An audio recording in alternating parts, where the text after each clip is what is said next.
Well, good morning, and our guest this morning on Our Stories is Shirley Moore. And we're going to take a little bit of a trip back in time with Shirley. She tells us about some of her involvement with Jimmy Carter.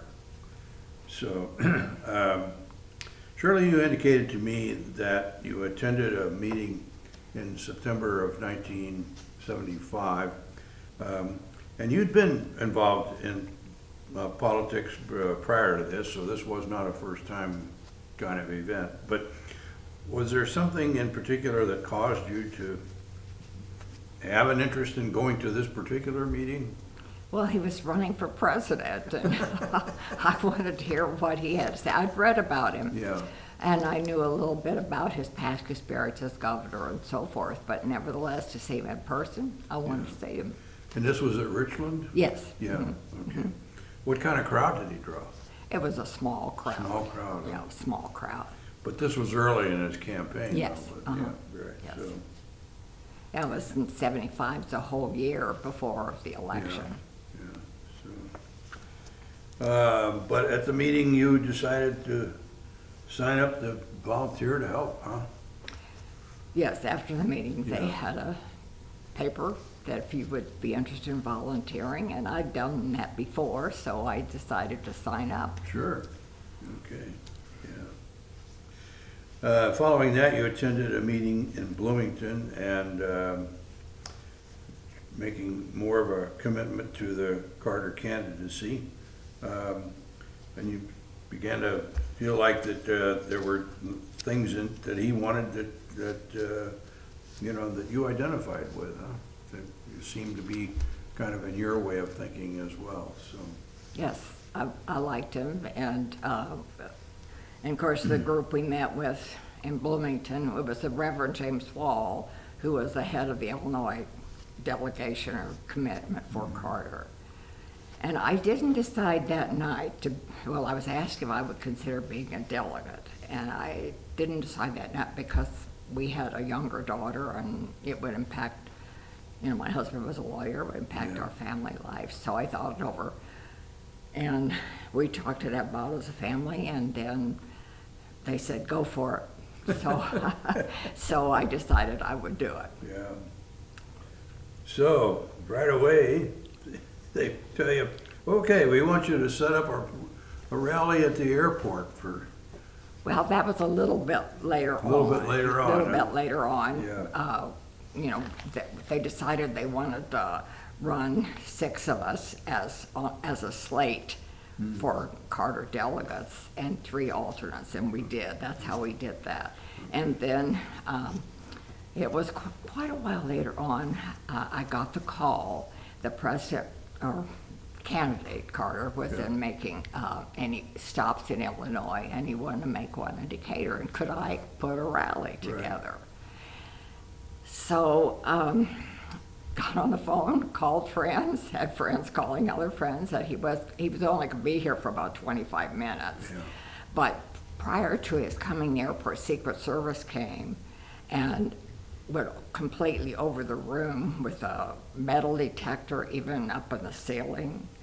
And then those of us then who were going to be with him, meet him at the plane, had to be processed too by the Secret Service. So then that day comes, it's kind of a gray, cloudy day, and get the word that the plane is on the ground, and the room was packed. Our friends really came. And so when his advance man came to the door, I knew we were good because he said, beautiful. So then the 6 of us who were there, the delegates, went out to meet him at the plane, had our picture taken with him, and had a very brief chat. And then he came in and spoke to those of us who were there. So things are kind of taking off now here. Yeah, it was beginning to look good. Yeah. And so then you've got a call about, would you host the president's son at your house? Well, that was much later was on, it? much later on, just before the election and our primary election. Yeah. And yes, Jack came. They were asked if we could pull a reception together. So we had about right around 100 people in our house, which was a little cozy. Yeah. But, and then he stayed all night with us. And so after everybody left, we sat down and had a little chat. And it was, Yeah. he was very, very nice to have. We enjoyed him. And people liked him. And then you were asked to serve on the Rules Committee. Yes, Reverend Wall called and asked if I'd be interested in going to Washington to serve on the Rules Committee. And Dan said, go for it. And we drove out to Washington. It was a 2-day meeting, and it was to set rules for the convention. And it was about 163 people there. One of the concerns was equal representation for women, and I did not speak at all. And, you know, I met with the group. We met in small groups, and so, you know, but it was an experience, another one. And then, I guess the next step for you is going to the nominating convention, wasn't We went to New York, Yeah. and Dan said, we'll drive. Dan and I had been in New York before, but this time we took our 16-year-old daughter with us. And so Dan showed her New York while I was working at the convention. We stayed at the Waldorf Astoria, that Mayor Daley, the first Mayor Daley, that was what he insisted we do. When it got there, the Illinois delegation met quickly. We had things to do. We had to make a chairman. Of course, Mr. Daley, Mayor Daley became our chairman. And we were given directions how we were to get to the convention, and we had to pick up credentials every day. We had to pick up our credentials at the hotel before we could get into the convention. And it was about 20 blocks, so we could go by bus. They did provide buses. I did do the subway. One time I did a cab, so I did all those things. But then we got the actually before it all started, Jimmy and Rosalind had a party for all of the delegates, and they took us by bus to a pier, and it was quite a party. event. And that was for us. It was kind of funny because some people thought Dan resembled Jimmy Carter, and we had people coming up to us and wanted to take their picture with Dan. They thought maybe he was Jimmy. And he sat down at a table and next to a woman, and she said to him, "Well, where's Rosalind?" so we had, those are interesting, but it was very interesting. We met a lot of delegates from other places too that night. So you had a picture of you and the other 5 delegates. Were these just the Central Illinois delegates? Yeah, Okay. District 21 is what we were from, and I think it was Champaign, Bloomington, Decatur, all were in District 21 for the state of Illinois. And you said that you felt like that the convention itself was kind of more of a, how did you describe it, as sort of a cheerleading, building up? Somewhat, because we knew Carter was going to come out and be Yeah. the nominee. There were other speeches, other candidates. I don't remember exactly who they were, but it was evident that he was going to be the one. But, there was a press all around, all booths up above of the various, NBC, CBS, like Walter Cronkite, all those people I watched on television were there too. So the election takes place, and Carter wins by 1.5 million popular votes out of 80 million that were cast. He wins by almost 60 electoral votes. He doesn't take Illinois, but he did take Macon County, Yes. so that was a feather for you. Yeah. Well, we had worked very hard. We Yeah. had headquarters doing all of that time. We had volunteers in. We're making phone calls, passing literature. You didn't just sit there. Yeah. You worked, Yeah. you had to work to get that vote out. Were you surprised or just pleased by the election outcome? Oh, I was surprised. I mean, well, in some ways I was surprised, but I was pleased. Yeah. You know, it was that night we were all at our election area where we were watching the news, Sure. and then I have another picture of us all kind of glum and then smiles. It was declared he was a winner. Yeah. So we felt, you know, all of our hard work had Right. been worth it. And then you get an invitation in the mail. Yes. Because Jack Carter had stayed with us, well, all of the families across the country who'd hosted a member of the family overnight Yeah. were invited to a reception the day after the inauguration. And so then, but we also then had tickets for the inauguration and for seats at the parade.